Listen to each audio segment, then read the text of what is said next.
Huzzah! Apparently I can't read. Hello! Howdy, everybody. Tonight we are going to toy with some of the initial parts of the Protogen build. Did a little bit of tinkering off camera to get ready for us to actually, play. Because we didn't need to sit here for 20 minutes while I installed libraries. Figuring out which ones we needed. But that's okay. You have it in the notes. Which things I installed. So we're prepared. We're not going to be making any faces tonight, but what we are going to do is toy a little bit with the actual controller parts. Beep, beep, boop, boop, curls the fruit. Howdy, Thunder. I'm doing mighty fine this evening. Hope you are doing well. As I had mentioned previously, I want to control stuff. Hey, ain't missing to nothing today. I know you're not. You're here with it. I mentioned I was going to try to use a Wii nunchuck to control the facial expressions. So what I want to do tonight, I want to talk about the microcontroller that we're going to use to power that portion. And then the breakout board and a little bit about the communication protocol. Lot to look at between the code and the bits and bobs on the bench. So with that, let's get started.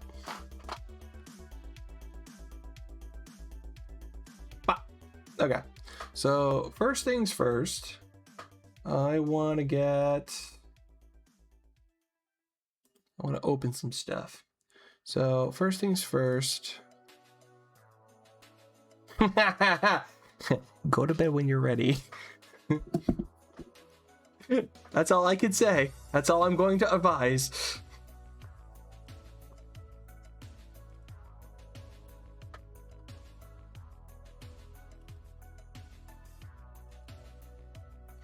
Okay, so you took a nap to be here. Well, that's mighty fine. Little sleepy bits. I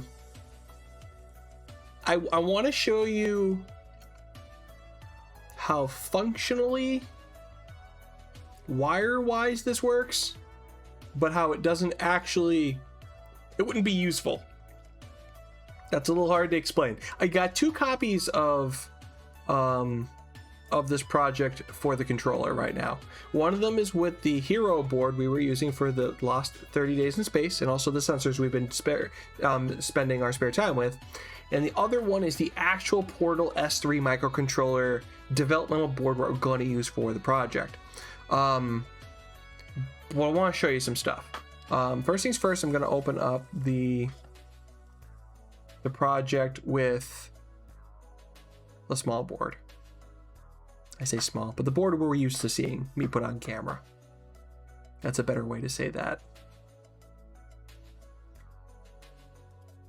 Okay, so a couple things are going to happen here. First things first, let me show you what I have sitting on the bench before we dive into the code.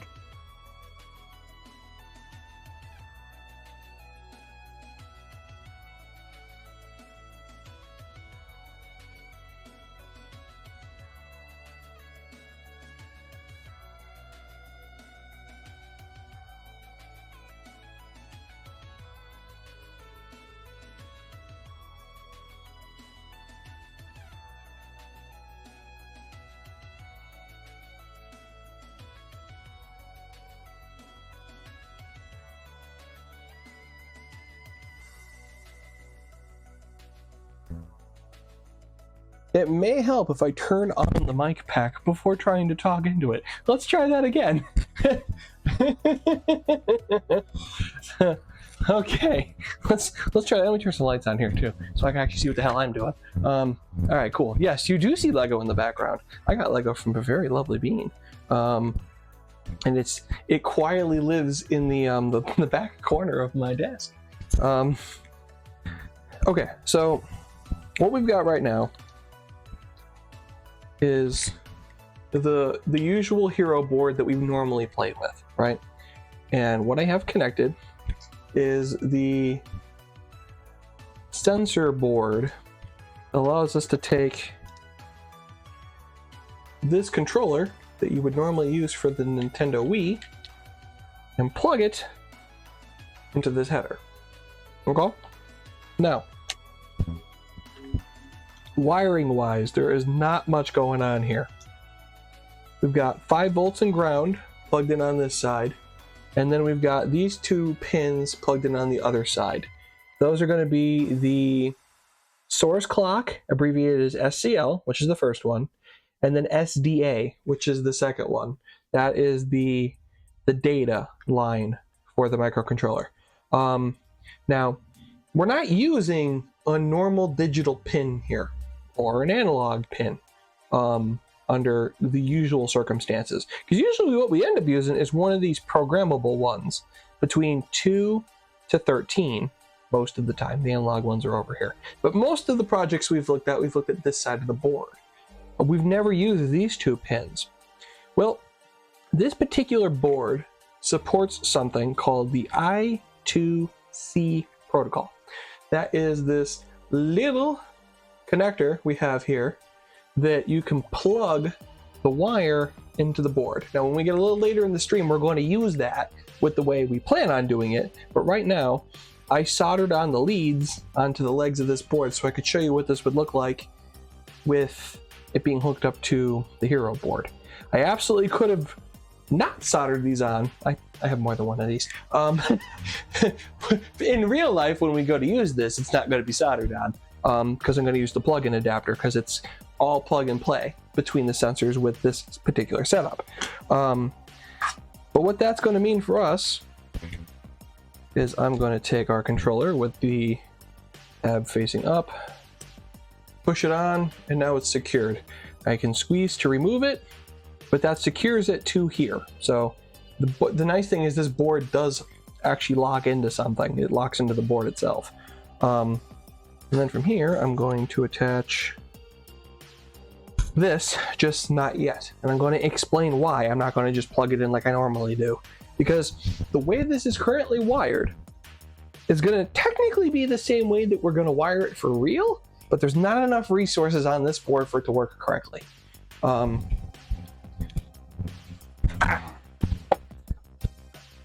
Okay, so let me get us back over here. Huzzah. All right, so now that we're back over here, like I said, I'm going to leave it disconnected for right now so we can hit some of the points here. Our board is set to Arduino Uno. This is what it would normally be set to up here, and that is the microcontroller that we've been using up until this point. We have not looked at any other microcontrollers. It's been the same board, okay? If we take a look at Adafruit's website for this breakout adapter, I particularly put this in the comments. Just a moment. Something tells me that I'm going to get a pop-up here. Please hold.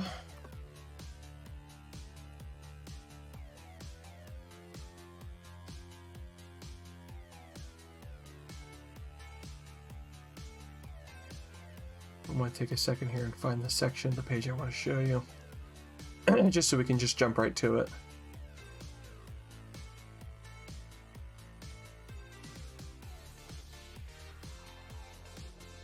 Pinout, consider what's under pinout.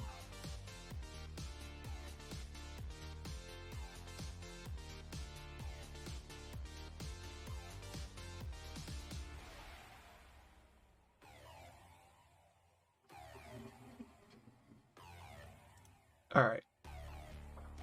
I jumped to the section here where we could actually get a good up close look at this little board that we have, because I soldered on the pins, because this is how it comes. It comes just like a flat board. There's a connector on this side and there's a connector on this side, right? You can have the option of adding on the legs. I did just so it would be a little easier to show you this with it being still connected to the breadboard. And our Arduino microcontroller works off of 5 volts natively. And you'll see right here, it says VIN is the power pin. To power the board, give it the same power as the logic level of your microcontroller. For a 5-volt microcontroller like the Arduino, use the 5 volts, which means I could either have plugged it directly into the 5-volt rail of the microcontroller, or the VIN pin, which is also another 5-volt rail. They're one and the same. Oh,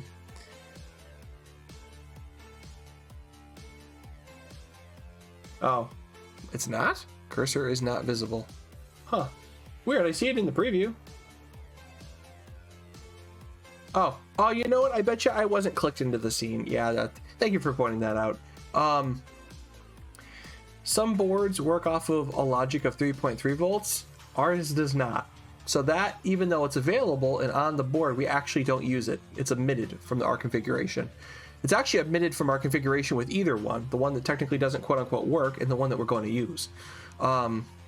And this is where that I2C logic protocol comes from. And it actually tells you that on that little breakout board that we're using to plug the controller into, that it's got a 10 kilo ohm resistor on the source clock and the data line, the SDA line. And then it says this pin is level shifted, so you can use 3 or 5 volt logic. And then that's the pin. Now, I'm wondering if it was on this section or not. We'll see here in a second. So it says right here, Stemma QT. This is where we talk about that protocol. There's those tiny little connectors that we could just physically plug a tiny little cable into, which we're going to do.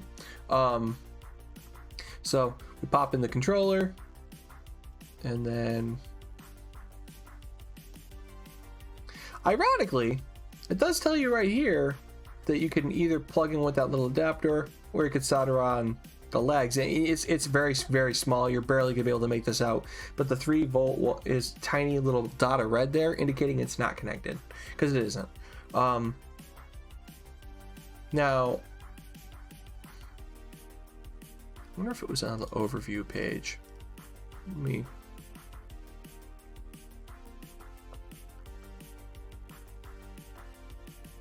Oh, you know what I'm looking for? I'm looking for the thing that's on technically the store page, not the learn page. The store page in the shop is what I'm looking for. What I'm looking for is going to be down here. This section right here. This saved me a wall of grief. Okay. It is highly advisable to read all you can about the part before you go hooking it up to stuff, so you can have a clue of A, how to hook it up, and B, if there's any requirements that you would want to know about. Adafruit makes partially pre-built boards like this one, but gives you some clues as to what it may or may not work with. Right here, it says here that the Arduino Uno, Feather, and even Raspberry Pi, where am I at here? It says here somewhere that it doesn't have enough memory to be able to run it, and I witnessed that.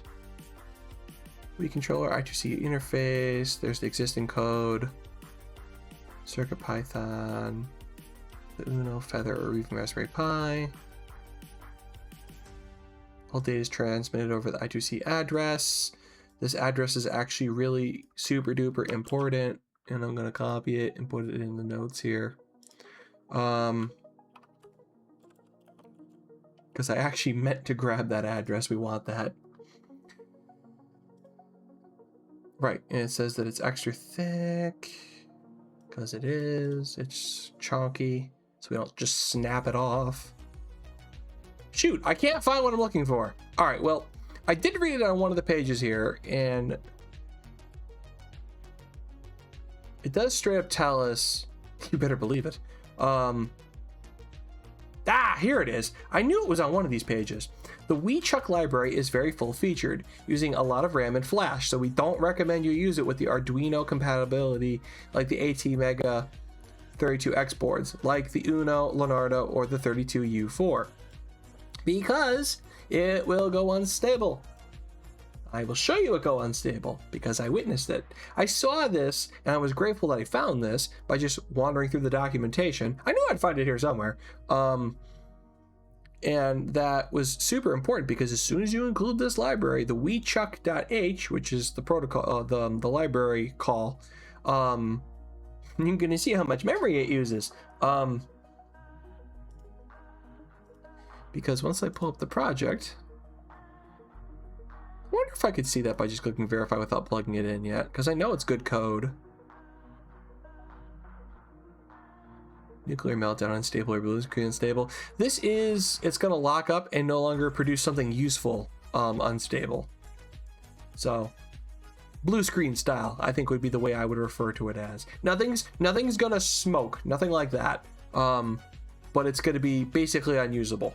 Once I plug this in, the serial connection is going to be running at a faster rate than we used to seeing.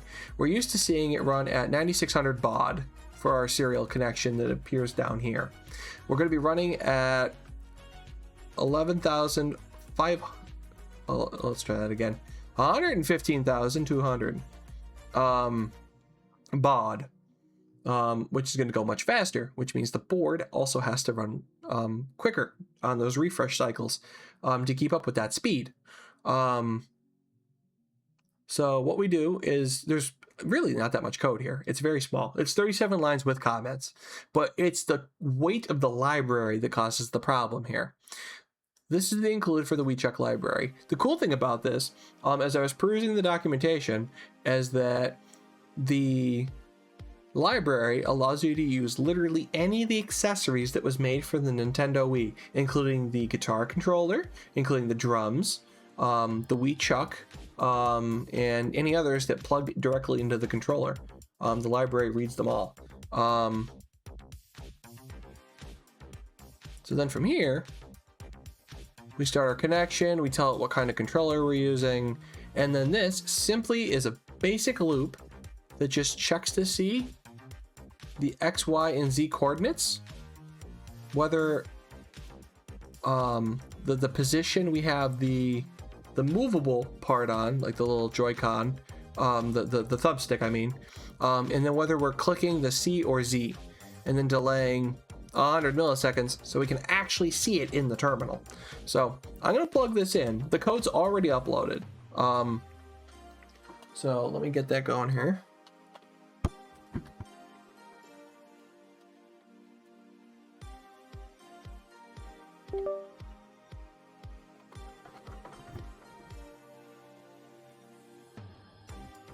Okay, so this is going to work for a little while before it gives up.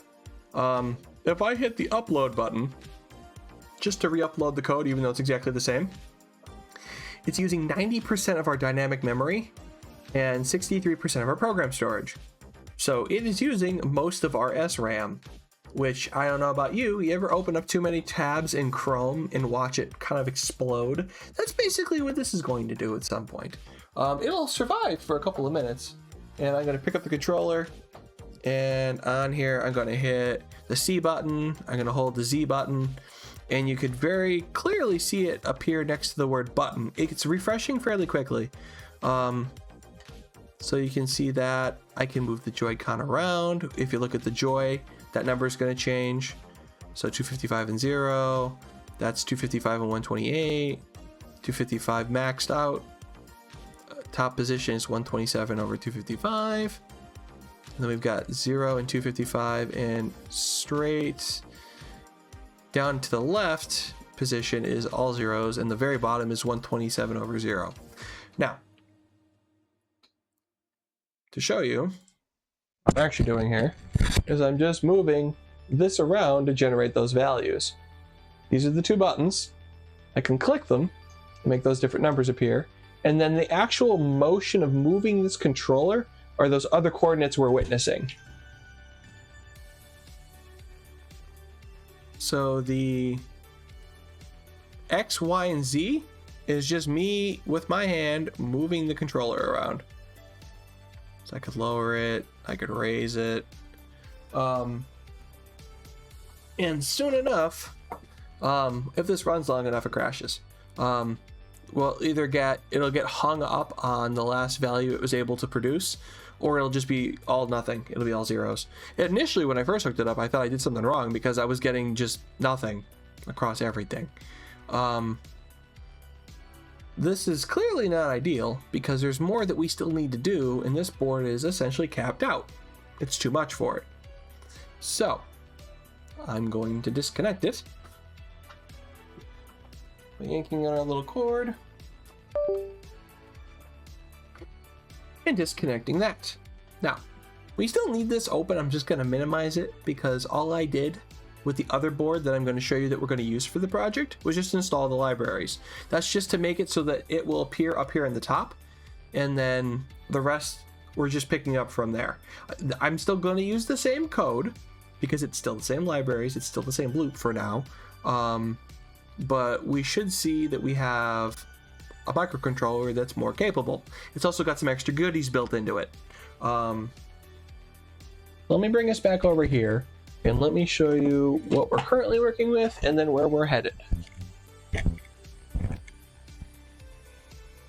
Okay, so with this microcontroller, all we have on here is we have where we can plug in a DC jack to power this when it's not connected directly to the computer, and a reset switch.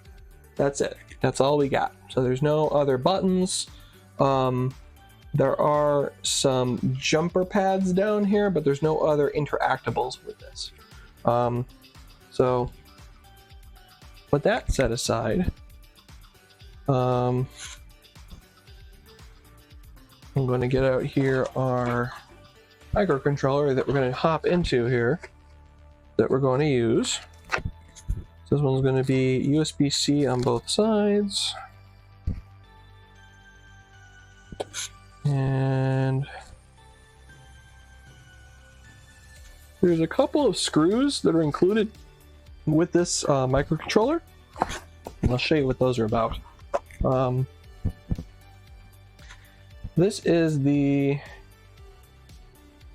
ES Press If. It's an ESP32S3 Matrix Portal 3 microcontroller developmental board provided by Adafruit.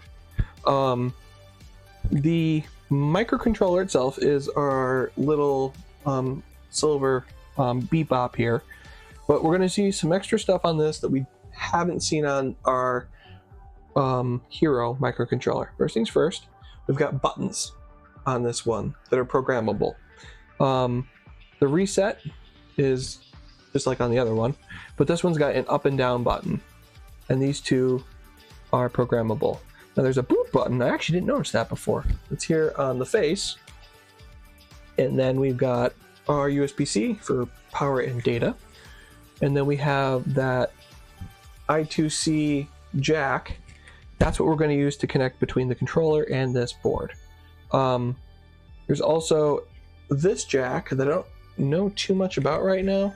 According to the documentation, it is access to T12, the SFP clock, RTC, and GPIO pin number 12, which looks like it's analog 0 in VCC. So it's definitely more data and power, but it's just not something we're going to be using with this particular project. It then has this multicolored little LED that's up here, which is super neat. And then it also has a connector on the back. So it's got this whole breakout panel where you can plug in a cable, or plug this directly into a device. Now, as you'll notice, it does certainly look different than what we've been playing with, where we can normally just plug wires right into the respective jack. This is different because this is designed to be plugged directly into a display. Now, we are going to be doing that when we start making Protogen faces, because we're going to use another one of these to be able to control the faces. And the cool thing is that you see this little squiggly line that's on the top here. This might be a little hard to get for me to get in focus here. There's a little squiggly line on the top of this chip right here. That is a radio antenna because this has Bluetooth built in. And what we're going to do is we're going to wirelessly have this board talk to another one of it so that we can control the screens. I did mention that there's a couple of screw terminals. There's the ground on this side, and there's the 5-volt on this side. Right now there's gapped on tape on this so that it's non-conductive. If you were to want to put the screws on here, you would then screw them down. The reason these exist is because the display that would be driving with one of these has two spade connectors that you slide on here and screw this down so that it's a direct connection setup for the display. You pop this into the data line, you plug the 2 plugs for this into the display, and then that's it. So it's a solderless Wi-Fi enabled display microcontroller. The reason we have one of these that we're using for the Chuck is because we need the additional overhead of the RAM, we need the additional storage, and more importantly, we need that Bluetooth communication for this board to talk to the other one. Now tonight, what I want to do is I want to get this hooked up to the controller, I want to load the code onto it, and then from there, we're going to see where we go. So first things first, I need to fish out of my items here a cable, hook the 2 together. So I'm going to need one of these. So this is known as a JST 4-pin cable, and it's 100 millimeters in length. It is a tiny little cable. That little guy right there. So this is what we're going to use, and it is keyed. It's going to be a little hard to see here. That's the bottom of the connector, which is again hard to see because of the kind of, there we go. That's the bottom, and then that's the top. And same thing with this connector head, it is keyed. So now what I'm going to do is I'm going to plug this in with the notches facing, with that facing the bottom. I think that's how this lines up.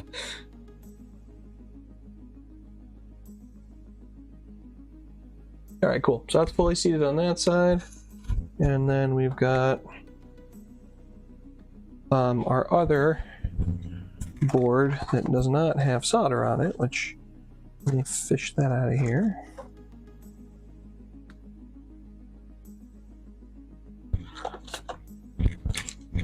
This is going to be this other one. Metric. Yes, there is lots of metric involved. There's a lot of, trust me, you're going to see a lot of metric when we get to the 3D printing portion of this madness. Okay, so that little board, this is how it normally comes. Does not include the cable, and this, which is the little legs, is not connected to the board. Now I need it like this because we're not going to solder it. We're going to plug it into here. Now something I didn't show you when this first powered on was the fact that it glows green. There's a little green LED on this when it gets power. Something cool about the protocol that this works off of, which kind of blew my mind when I first heard about it, is that I only have one connector on this microcontroller for the I2 protocol. I2C protocol, excuse me. But I have the ability to chain multiple sensors together with ground power, so that's GND, VCC for voltage, which in this case is going to be 5 volts forward, and then there's the source clock and SDA. I only need one SDA and one source clock to be able to chain together up to 100 sensors that work off of this protocol by just chaining them all together. Now I double checked that because the people who make this, who is it? Spark. Oh shoot. Spark Labs. I'm sorry, I don't remember the name. But it says right on their website that it's all solderless connections. All we gotta do is plug this into the correct side of this little board. Now the question is, which of these is the pass-through? On is labeled as being the left one, so I'm going to hope that on, as it says right here in really small letters, there we go, really small letters, it says on above the left connector. We're going to hope that's where we're going. I'm hydrating. Oh no, that's good. I've said too many words. That's fine, I got tea. Hi Dragonus, what you up to? You having a good night? I know I am. I am geeking out about something I've wanted to play with for so damn long. The beginning of the Protogen. Oh god.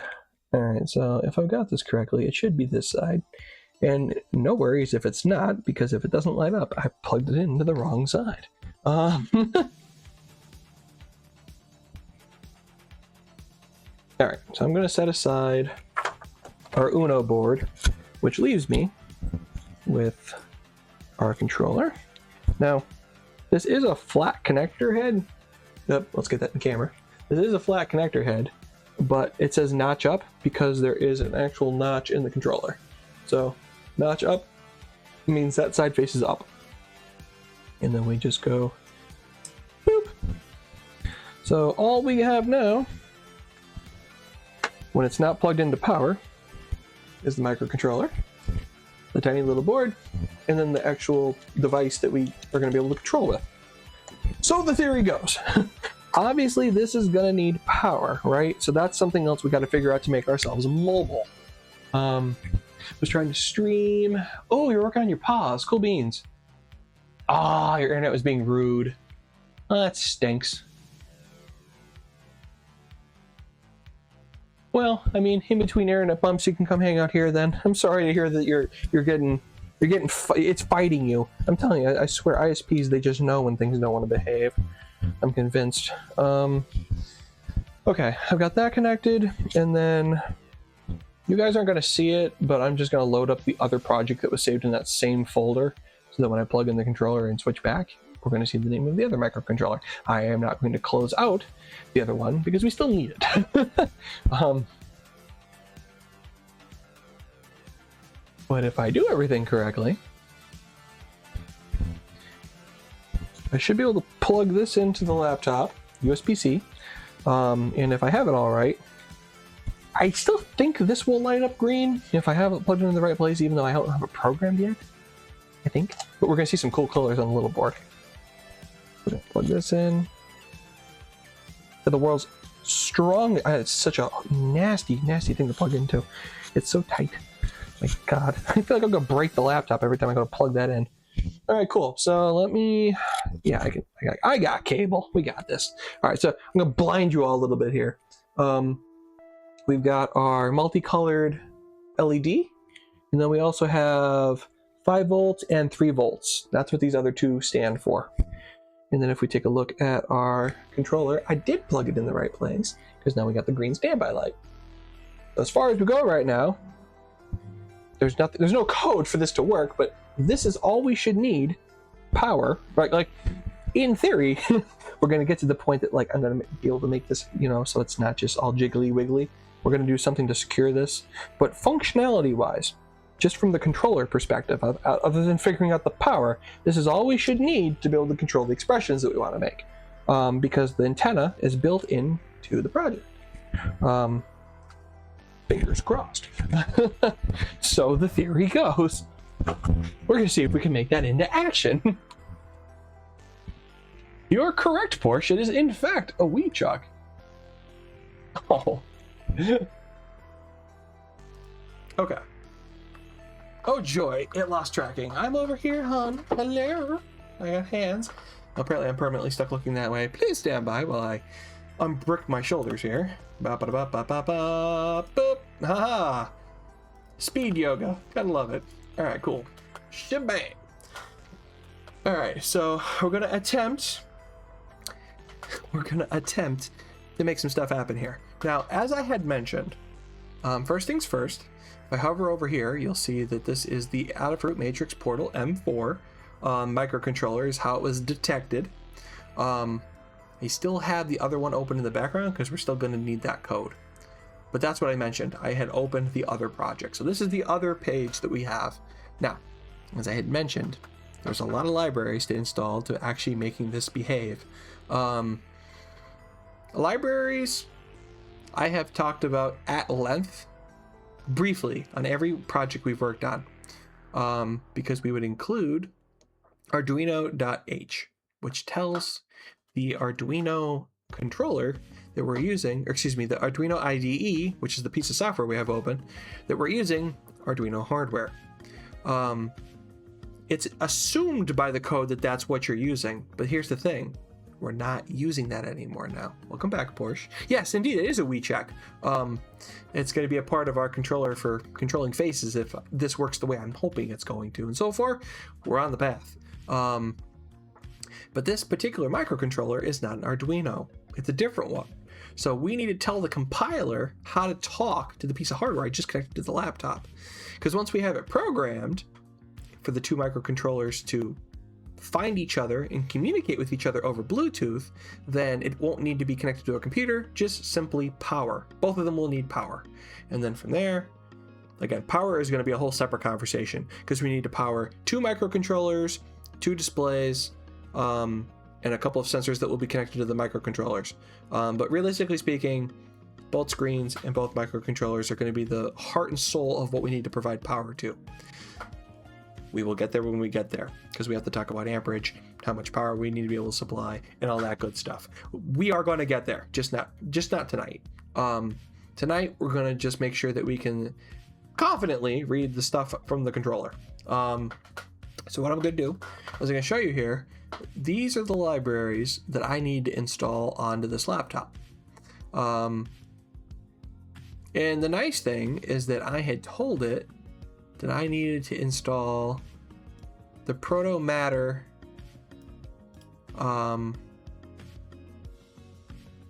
library. Now it told me when I went to install that it had all these dependencies that it was going to need to work correctly. So then it gave me the option to not install them and for things to not work correctly, or to actually install the dependencies so I could actually use the hardware I'm using. I appreciate that it asks me if I want it to work or not, but I really want it to work. So I installed them. So up until this point, that is all that's been done in the background when I wasn't live. I got the libraries installed and I got some sample code for us to play with. So now what we're going to do is we're going to make sure that sample code works, and then make sure we can get something on the screen here. So right now I can just make this go away, and now we have a empty project. They're just comments. Comments don't compile. So I can verify this and it will be a whole bunch of nothing. It will take up no space. Or it'll die. Did I accidentally delete something that I shouldn't have?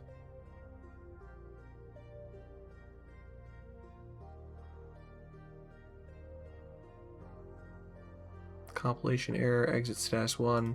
Oh, duh! I deleted the main loop. Yeah, that broke on control. Yeah, because I didn't put the rest of the. Yep, that was dumb. Yeah, you need a void loop or it won't compile. But that's okay, because we're gonna give it that. So we're gonna just nab this stuff.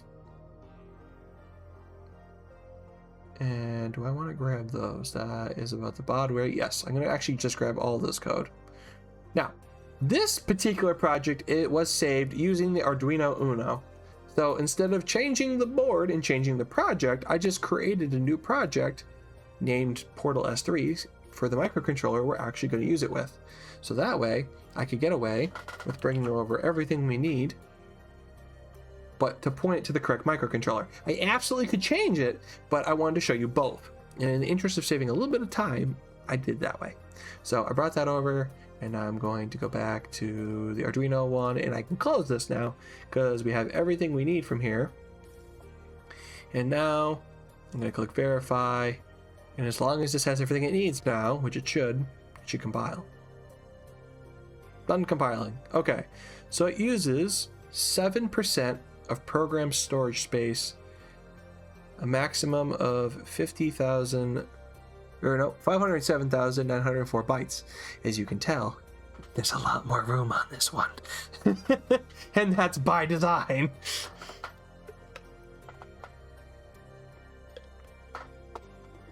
So, a couple things I gotta do here.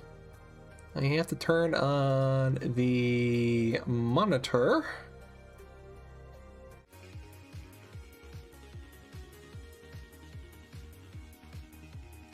All right, and then I'm gonna give this a second. There we go. All right, we're in business now. Hard resetting via RTS pin. Okay.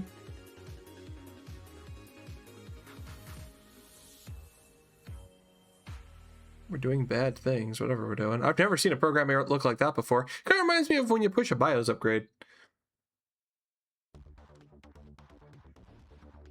All right, it's indexing. I don't know if those are memory addresses or what it's doing down there. Oh, I'm sorry, I'm in the way. You can't see that.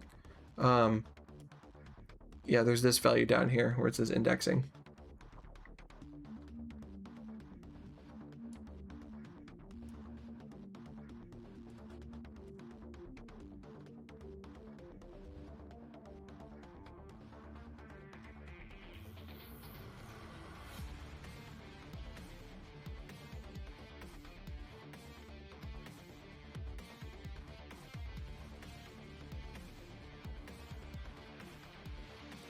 Ooh, Porsche, you got a watch streak. Look at you go. Very fancy. 3 watches, oh my. you lurking king. Tis appreciated. A new Blu-ray player? It has an Ethernet port. You know, it's really funny. I've come across that before. I've never once seen anybody use the Ethernet port that comes on those though. I mean, some of them try to be streaming boxes at the same time, and others are just like, we didn't bother to take it out of the design. It doesn't actually do anything. I don't know if this broke itself or not. Like gasp! Thank you for the resub, Porsche. And what's with the Prime? Very fancy. Yee! Oh my word, 6 months! That's crazy! Very much appreciate that. I think I broke my board. Hopefully at least it lights up. Does it light up at least? Good news, it's lighting up. That's good. That's a good place to be. If we look at the bench cam right now, that's what we got right now. We got light. I don't know if stuff's happening here. Guys, I'm stupid. I'm very stupid. I didn't switch tabs. Okay, cool.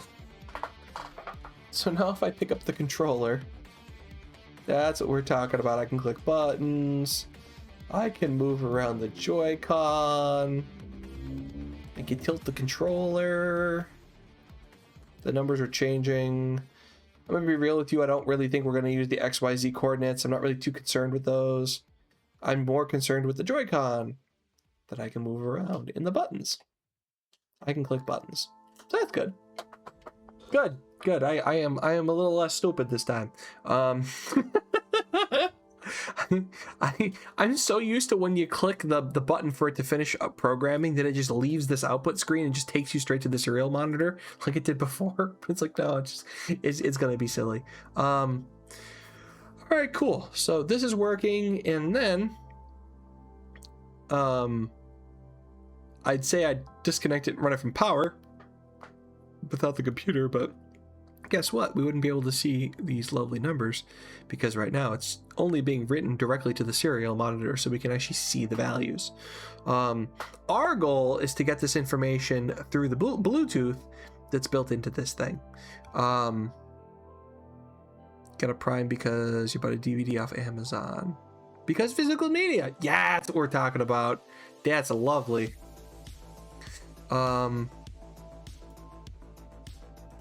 All right, cool. So that is mighty exciting.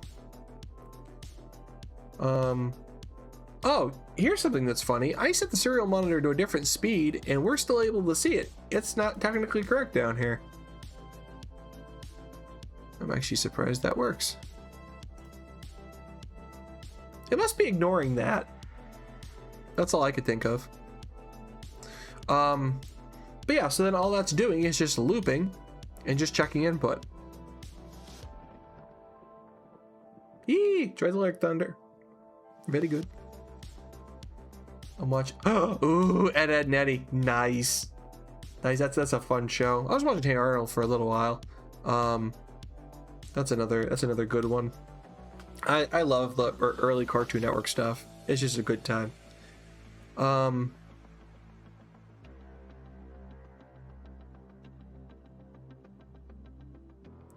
Now, I had touched on very briefly, I'm actually just going to copy these so we can put them in the comments, about those memory addresses. Because there's the X52, which is the hard-coded one, and then the other one it found was X19, which I could only assume is the passive other thing. Other detected I2C device.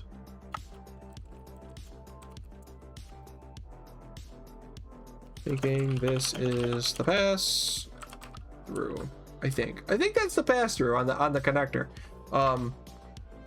I may be incorrect in that. It could be that the device itself, the board itself, that could be its memory address. I'm not sure, but I do want to add that to the notes just so we have that handy.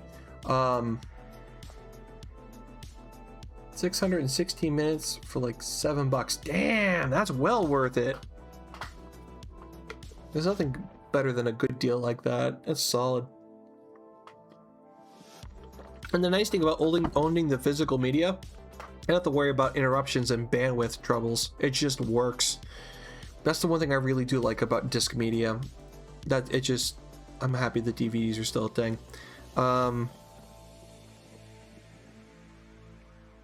Okay, and then did I save? I feel like I saved in here. I did save the wiring schematic. Good.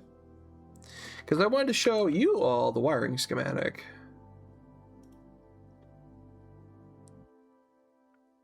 Yeah, Courage the Cowardly Dog, Ed, and Eddie, Dexter's Laboratory, Johnny Bravo. Johnny Bravo was such a bizarre cartoon. It really was. But not in a bad way.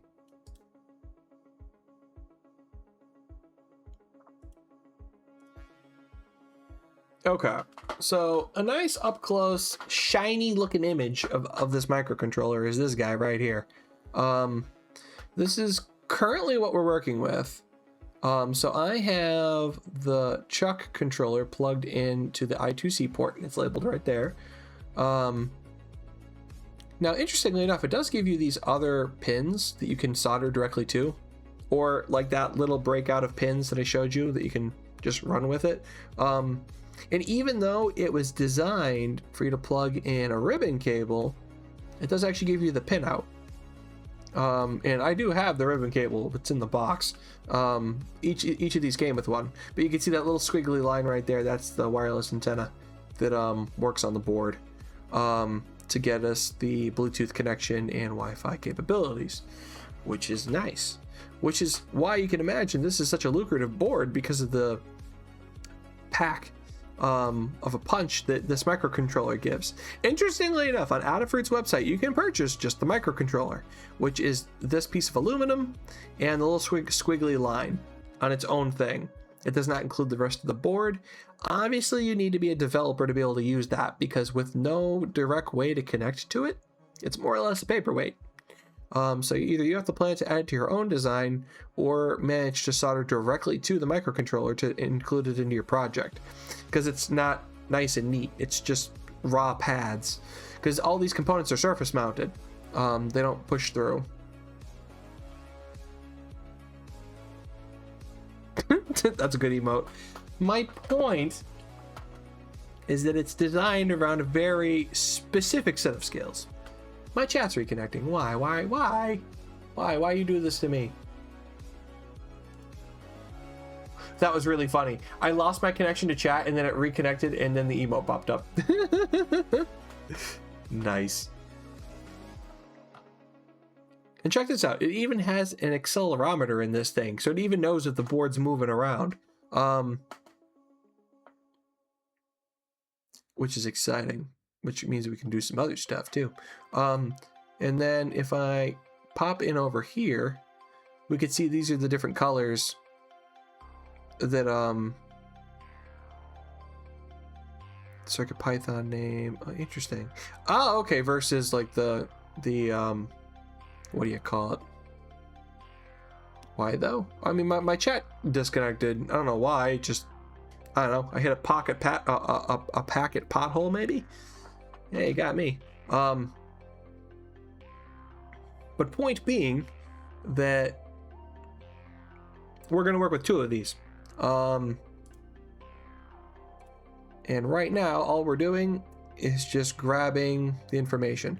So we're pulling on the read function and then just spitting it out to the screen. So the next set of things that we need to do, now that we at least have confirmed that it's working, by just dumping it to the terminal, and I can grab the controller, click buttons, I can move the Joy-Con around, and the numbers are changing behind my fluffy head, is taking this information and sending it across Bluetooth. So I'm debating, we're going to need to get the other board set up to do that. That's going to need to be the next hurdle we're going to have to get over here.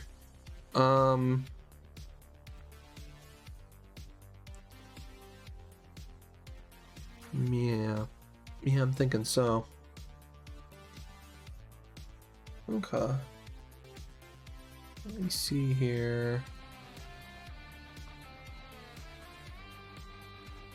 Where we're at here.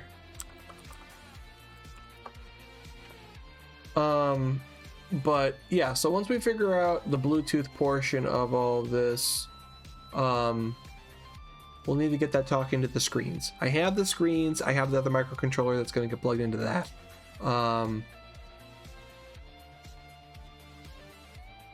And then from there, we should hopefully start being able to make some faces. I do have some code that is pre-written faces, and also a website that supposedly helps you make the code that you need to use to make the faces. As you had seen with me previously using the tiny screens, the 128 by 32 pixel display, really small one, I was not successful in that. So I'm hoping that this website, being that it's different, will hopefully work out better. If not, I'm probably going to have to bang my head off of my monitor for a little while until I can figure out what I'm missing. But that is nor here nor there. So with that, I'm imagining that what I'm going to need is the libraries for the Bluetooth for this little board, which is going to require a little bit more research off camera. And then from there, I think the next steps in the logic of this will be get the second board unpacked, and don't connect the screen just yet. Just get the 2 boards talking to each other, just so that we can know that we can finish programming this to just send information over, and then we can focus on the meat and potatoes of the code of making the microcontroller function to make the expressions for the Protogen face. Because realistically speaking, once we get the Bluetooth configured, and we send this stuff over, we're probably going to have to develop a little bit back and forth between both microcontrollers, but the majority of the nunchuck board is really just what we're looking at. We just have to send it across the airwaves. That's kind of where my mind is on that. So as far as the proto build goes, I think that's about all we're going to cover tonight. And